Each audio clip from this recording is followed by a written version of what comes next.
This is the Widow Podcast, and I am Karen Sutton, the Widow Coach. I'll be supporting you through the loss of your life partner so you can find a more positive way through your grief. I want to give you hope after loss and to know that when you are ready, you can create a meaningful life for yourself with the help of me, Karen Sutton, and the Widow Podcast. Hello and welcome back to another episode of the Widow Podcast. In this episode, I want to give you a little widow pep talk. What's a pep talk? Something that helps you see how courageous, inspiring, brave, incredible you are being. This is one of my main focuses in my work with my clients, in my groups, is getting widows to acknowledge how well they are doing.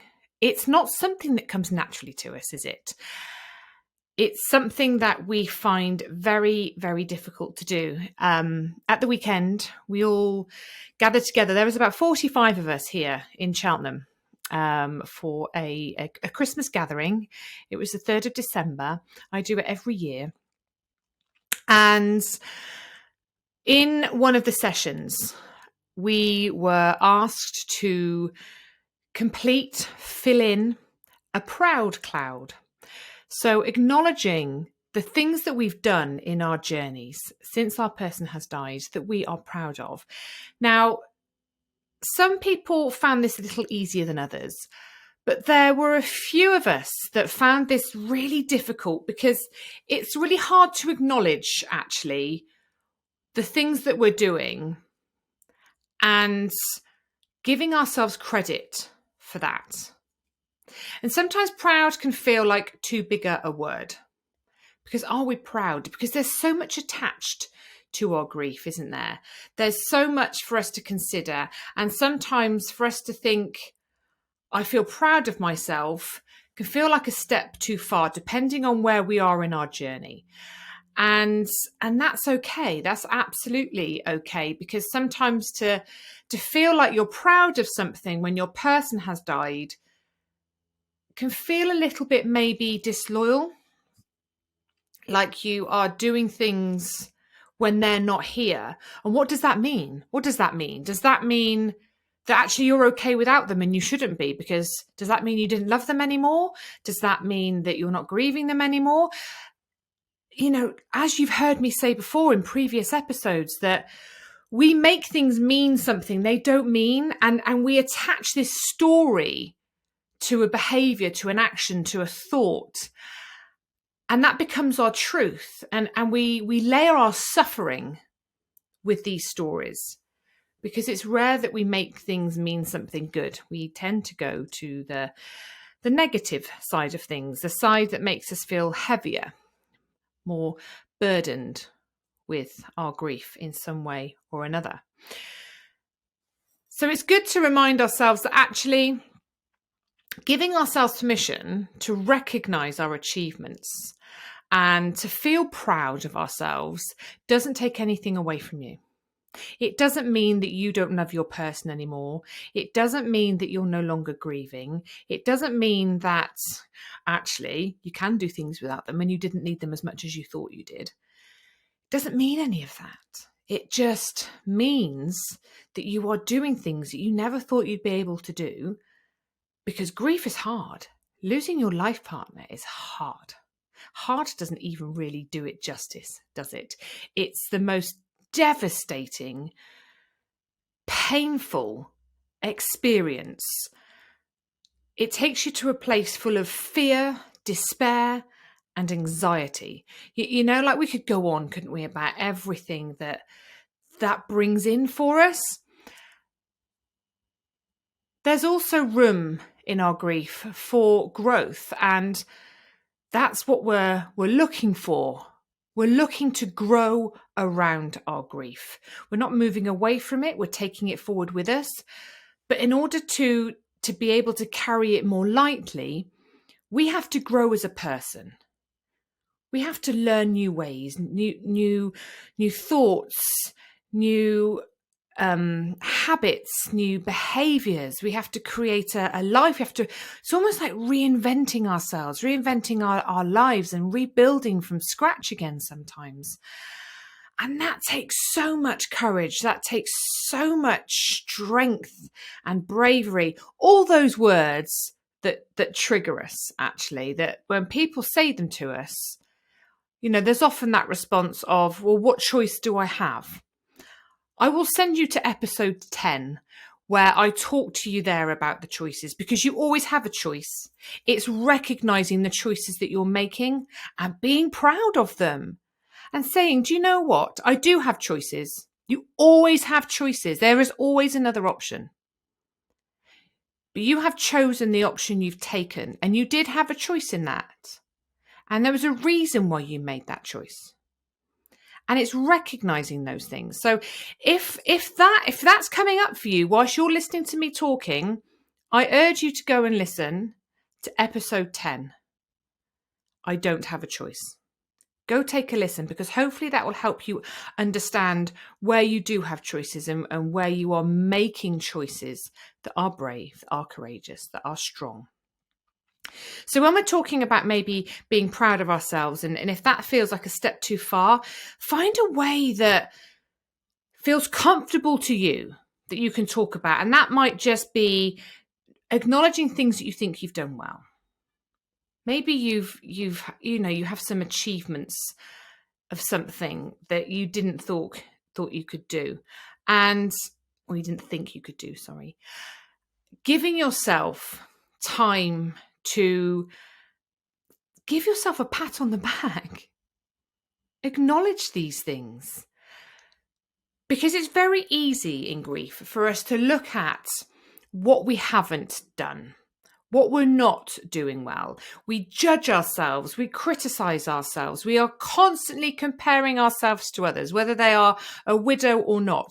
And this is something that I talk to people a lot in my groups, because it's natural. It is something that we all do all the time. It's natural to fall into that space. There's nothing wrong with it. And it's not, I don't think, possible to stop it in its entirety, because that's how the world is. It just is these days, because of social media, because of the lives we lead. It's very easy to look at other people's lives and to make those comparisons and make those judgments, and to look around at everyone else and find those inadequacies within ourselves. And we will always look at what we think we haven't done, what we didn't do well enough, what we should be doing, what everyone else is doing and you're not. And there's this constant internal dialogue, criticizing, judging, putting ourselves down. And what I want you to understand is that we can't compare. We can't compare anything in life, because we are all unique. Our relationships are unique. We are unique. Our grief is unique. So we can't compare. There is no comparison. And to judge ourselves harshly, to criticize ourselves, to think that we're not doing things well enough, again, that's layering more suffering onto our grief. I want you to look at all the things that you have done. For starters, you are here listening to this episode. This episode is being released after Christmas, on Boxing Day. So you have got through Christmas Day. I know there's still a way to go. But even if you're listening to this a few months down the line, wherever you are in your grief, wherever you are in your journey, whatever is showing up for you right now, look at everything that you have done up to this point. Because I'm telling you now, if you were to write a list of everything that you have done, and then a list of everything that you think you haven't done, or you haven't done well enough, or you should be doing, the list of everything you have done will be so much bigger. Because for starters, when you are having a really heavy, griefy day, getting out of bed is a win. Because it takes so much when we just want to hide under the covers every day.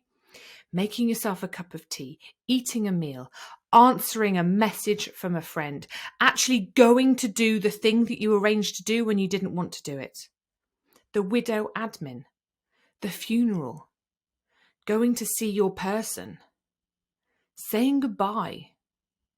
There's so much around this that we cannot understand the enormity of it sometimes. And we just do it. We just get on with it because we very much will say, well, what choice have I got? I've got to do it. And, you know, you have got a choice and you are choosing to do it and you are doing these things. You are facing your fears every single day. You are pushing yourself. You're achieving things that you never thought possible. You are brave, you are amazing, you are courageous, you are inspiring. And yes, I know it's triggering when other people say this to you. And I know it can feel frustrating because you feel that in those messages to you, they're saying you are living out something that I can't imagine living through. And of course they can't. Of course they can't imagine it. Because if somebody had said to you before your partner had become ill or your partner had died, that that was what was going to happen, you wouldn't be able to imagine yourself dealing with that. And you especially wouldn't be able to imagine yourself dealing with that in the way that you have dealt with it. And I really want you to see this, because us as widows are living through a nightmare that others can't imagine having to live through. And it is so hard. It takes every ounce of everything you've got to get through the days, especially in the early days. You are brilliant. You are amazing. You have so much in you that you haven't even discovered yet. And you also have so much in you that you are starting to discover, that you are starting to see in yourself, because grief brings these things out in us. There's so much about me that I've learned through my journey that I never knew before, because I've never had to dig that deep. I've never had to reach that far inside of me to get through something so difficult. And I just want you to take a moment to acknowledge what you're doing, to really sit in that space, to give yourself that pat on the back, to congratulate you, to validate yourself, to be your own cheerleader, your own best friend, your support. Because who used to do that for you is no longer here. And that is really rubbish. Because ordinarily when we did something, we would come home and they would give us that pat on the back, that high five, that go you. They'd be our supporter. They would encourage us. And they are no longer here. And that feels awful. However, we are able to learn to do that for ourselves. So please understand how incredible you are, how unique you are, how every day you are doing something that you probably never ever imagined that you could do.